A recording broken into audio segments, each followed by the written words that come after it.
this is what I think. In the 60s, 70s, 80s, 90s, rock and roll and pop music and these idols, it was a religion.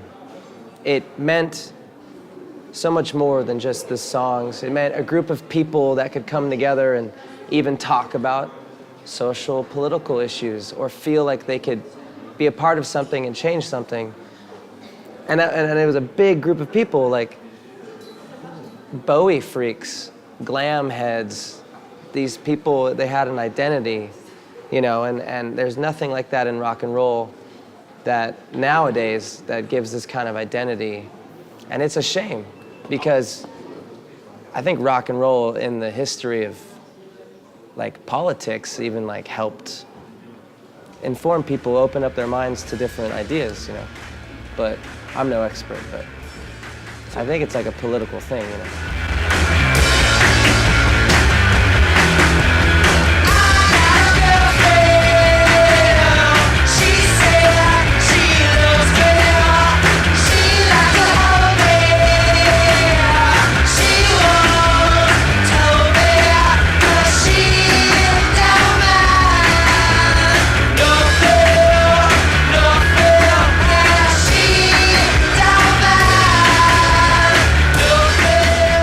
I think maybe, honestly, there's too much information available about people. And for instance, like David Bowie, when he was Ziggy Stardust, all you could do is open up the Melody Maker and there's his picture.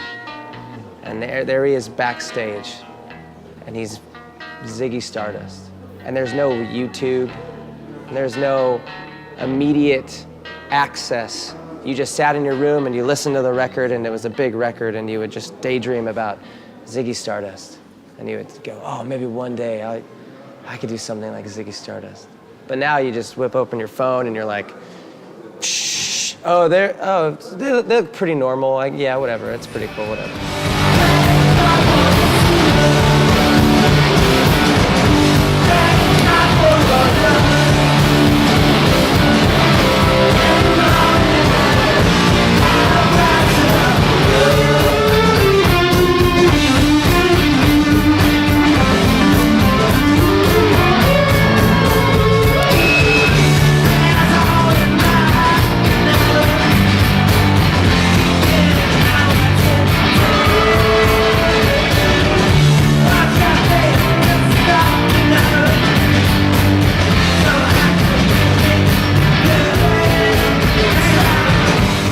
Feel no connection to new music at all. And it's weird because people ask me, you know, they're like, oh, do you like electronic music? And it's like, I love electronic music. I love like Aphex Twin, DJ Shadow, all those bands. That's great. And before it, like, you know, Two Boy Army and Gary Newman and Depeche Mode and all these, it's awesome, but there's something about modern sound, how people record, how people present, it's weird.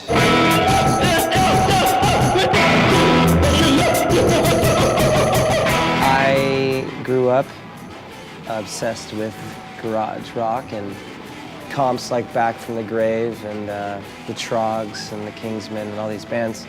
And there is such a beauty in the raw emotion of garage bands because it's pure emotion. Pure raw, whether it's about sex, drugs, or something far stupider.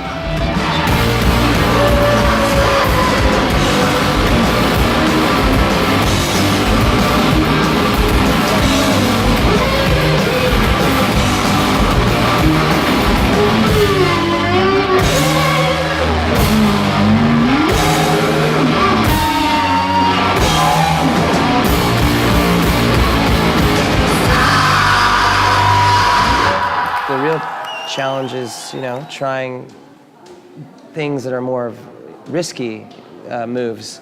That's why the OCs are so well respected because they almost get into krautrock now.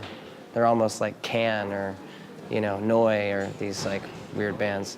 And it's really cool to see bands doing different things because it does get boring when it's just the same thing over and over again. That's the only flaw of garage rock, is the repetition. Hello, Monday, goodbye, bread.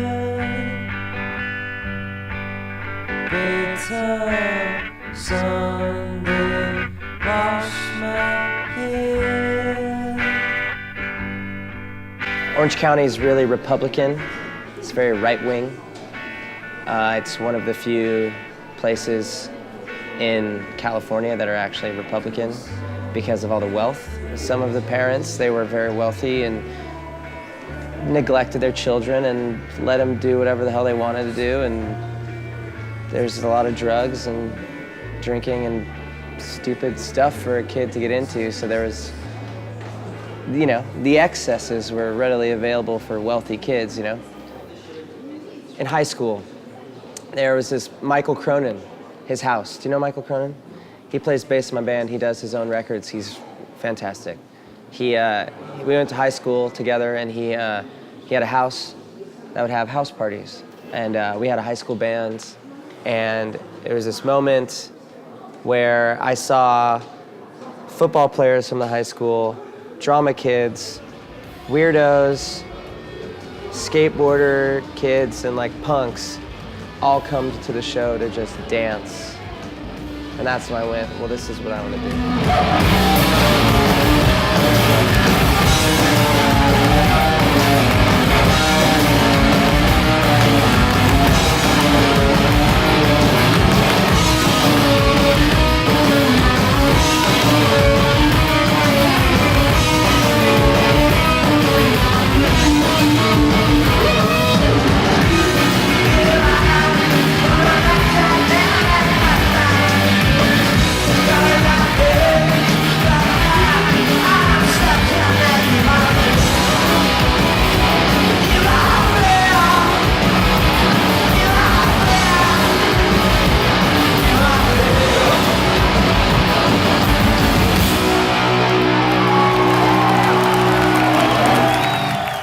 Goal I ever wanted to do was to try to inspire someone to pick up a guitar and make a record themselves.